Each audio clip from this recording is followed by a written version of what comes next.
je vous fais une petite annonce. Vous l'avez certainement vu sur ma page tout à l'heure, où j'ai fait un petit post concernant une convocation dont je fais l'objet demain matin au rectorat de l'université de Douala.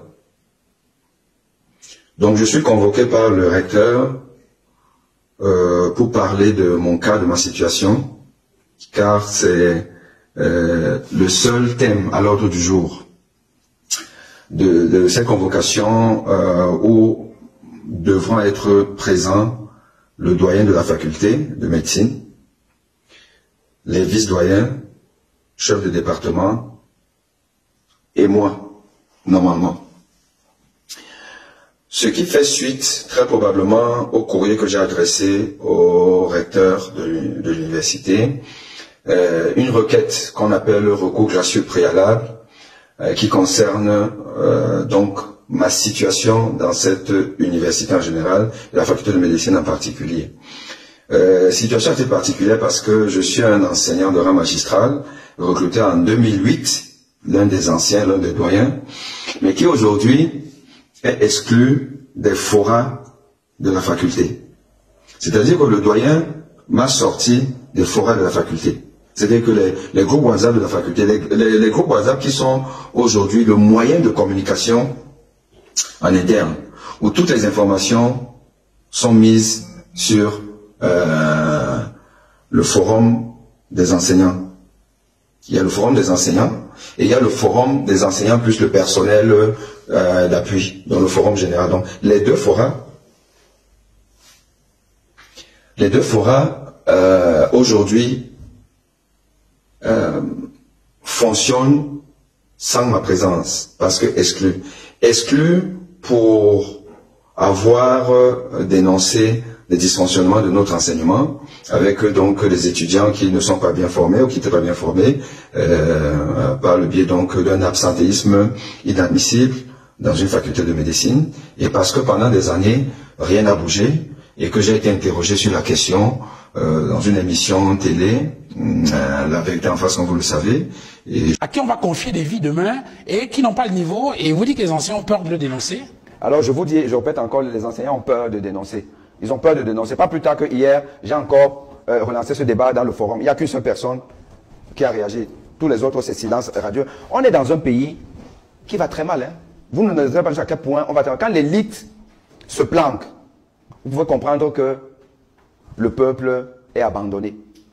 J'ai dit que oui, effectivement, 80% des étudiants ne viennent pas au cours. Et ils ne viennent pas au cours parce que, justement, l'organisation de la faculté, la structure de la faculté, les mécanismes de surveillance et la rigueur implémentée par le doyen, tout ça n'était pas au rendez-vous pour obliger les étudiants à venir à la faculté. Et si on ajoute aussi l'accès à la faculté, qui est quand même, vous le savez très bien, pour partir de je ne sais pas trop où pour arriver à PK17, c'est un parcours de combattant, et en plus de ce que les étudiants étaient dans les hôpitaux le matin et devaient être à la faculté à 13 h, ce qui est vraiment impossible avec tout ce que j'ai expliqué tantôt, et donc beaucoup ne venaient pas au cours. Voilà. Donc il y a un coût important pour un étudiant pour pouvoir remplir sa charge académique. Et donc beaucoup ne venaient pas. Vous aviez des classes de 100 élèves, vous vous retrouvez avec 20 élèves, et ça c'est pour tout le monde, tous les enseignants. Voilà, donc c'est pas une histoire de mémonie. Donc pour avoir décrié ça, j'ai fait l'objet d'une demande d'explication. Vous le savez, une demande d'explication où on me disait que je veux soulever les étudiants. Donc il dit soulever les étudiants, c'est soulever le public. Il dit soulever le public, dit trouble à l'ordre public. Voilà, avec ce qu'on encourt selon la loi camerounaise. Et donc exclusion des forats, convocation nuitamment chez le recteur, une convocation qui, avec tous les éléments que j'ai, m'ont mené à conclure que ce n'était pas pour m'offrir des fleurs, mais pour ce que je vous ai déjà dit. Donc, L'État. Professeur Boni a des problèmes à l'université. Allez, on sort. Merci. Et l'État devrait, et l'État aurait dû, merci, l'État aurait dû, une fois que le docteur Boni a commencé à avoir des problèmes, intervenir pour comprendre ce qui s'y passe et sanctionner le responsable. Si le docteur Boni est reconnu coupable d'une faute, qu'il soit sanctionné. S'il ne l'est pas, que ses supérieurs dont il a dénoncé les actions soient eux sanctionnés. Cela montrerait très bien et servirait d'exemple aux autres. Ça c'est clair. À la fin.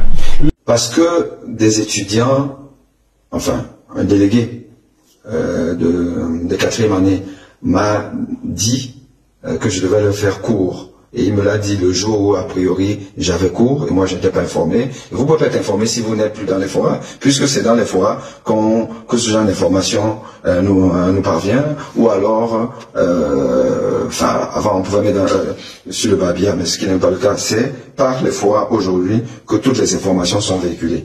Et donc, n'étant plus de facto enseignant dans cette université parce que exclu des forats, je ne peux pas être au courant que j'ai cours. Et donc si je suis pas au courant que j'ai cours, je ne peux pas préparer un cours.